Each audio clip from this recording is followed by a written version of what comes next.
Hey family, happy Sunday.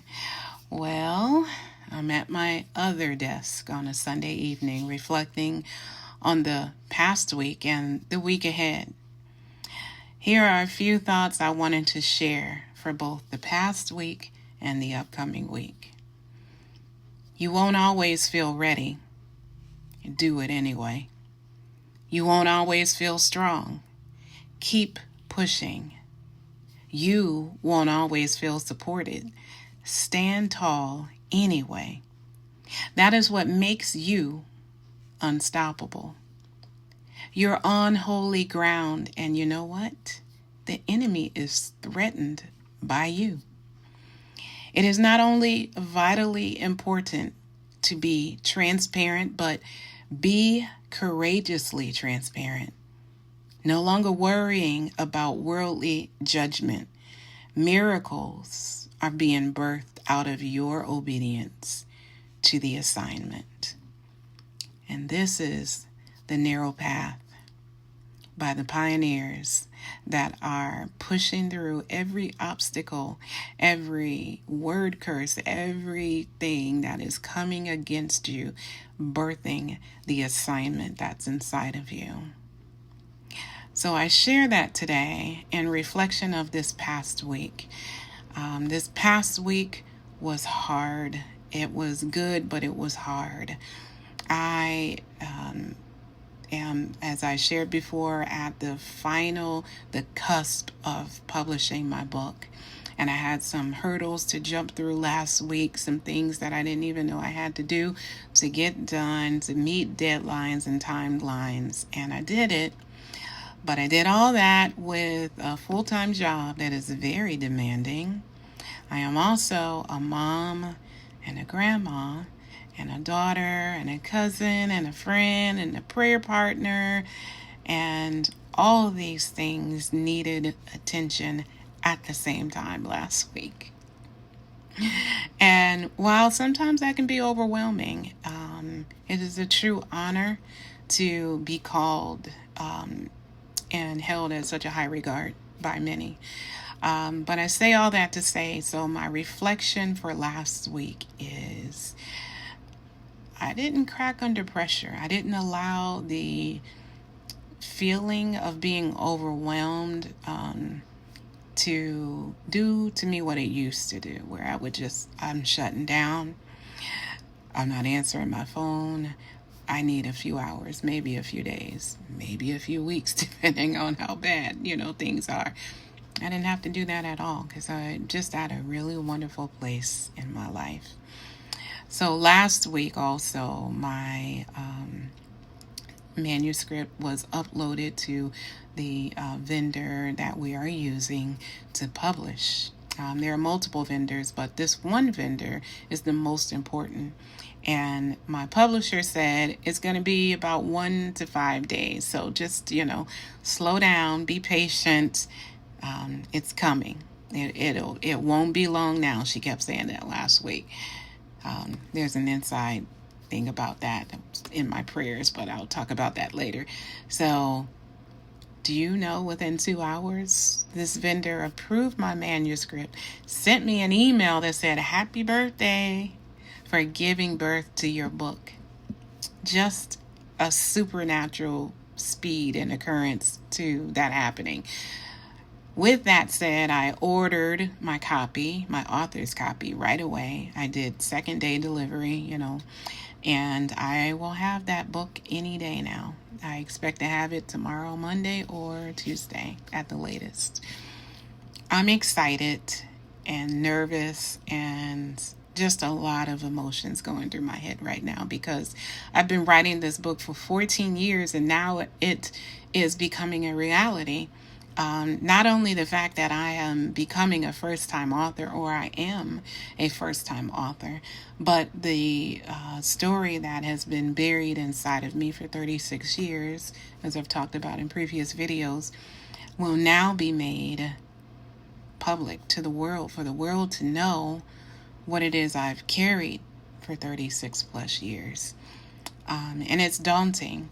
And so my reflection for this week ahead is I am this close, because once I receive my book and read through it and make sure every I is dotted, every T is crossed, everything's in alignment, I'll give the green light to my publisher, who will then initiate our marketing campaign.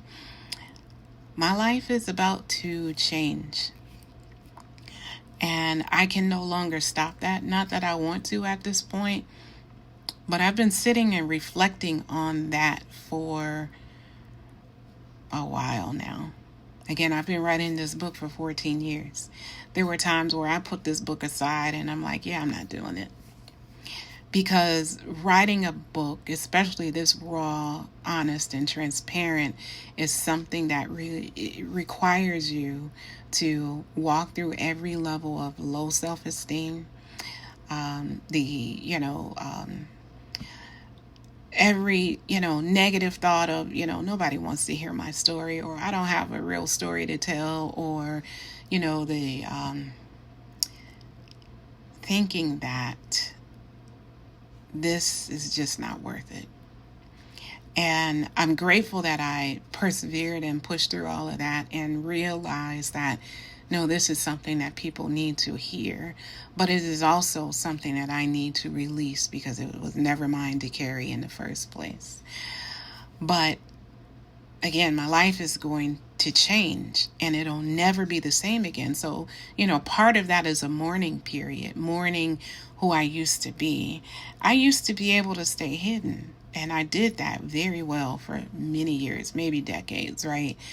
And that is no longer the case. And I have to walk in this restoration that's been given to me and fulfill the call of being an author, and not just allowing my book to tell the story, but now really going out and telling the full story. Most people really only know one part of my story. They know about the passing of two of my kids, but you don't know the deepest part of my journey, which is more devastating than the loss of two kids, if you can even imagine that.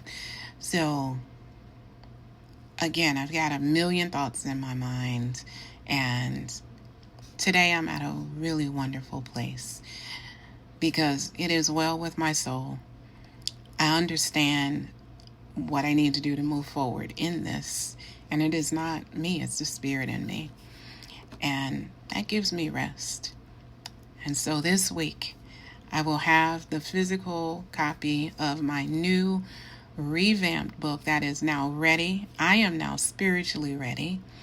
The new book, and I say new book, my last book had a devastating end. When I was writing it, I thought it was ready to publish. My last editor, whatever software she used, completely revamped my book, changed the structure and the flow of the story, mixed up chapters. I had different fonts, font sizes, font colors. It was a horrific mess.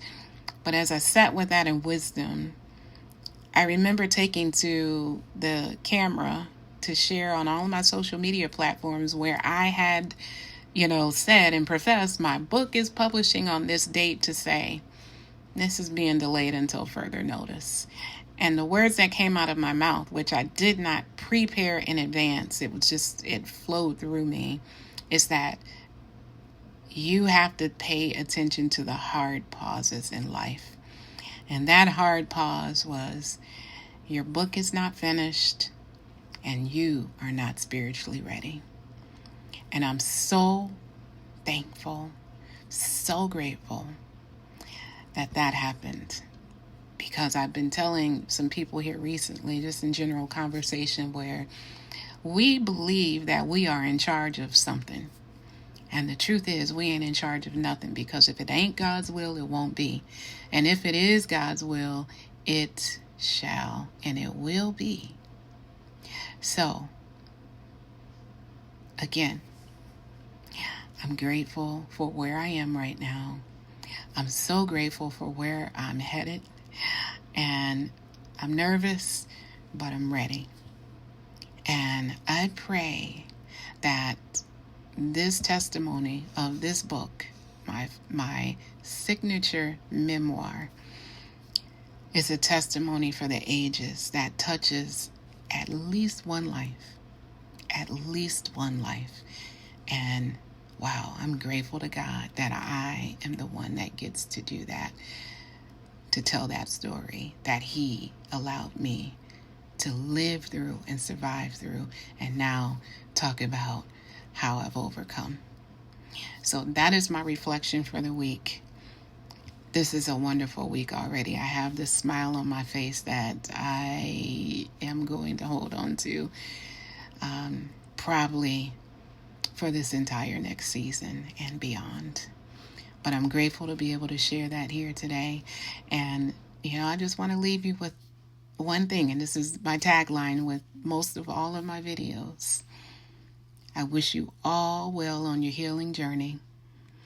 I wish you the strength that you need, the perseverance that you need, and what I call like the people that God has assigned to me to help me finish this work this time around, that you have the glory carriers and the divine resources that you need to do whatever it is you're called to do, and to push it out and give birth to what has already been placed inside of you. So I'm Quiet Storm Speaks. I wish you happy Sunday and a wonderful week ahead. I cannot wait to come back and share more.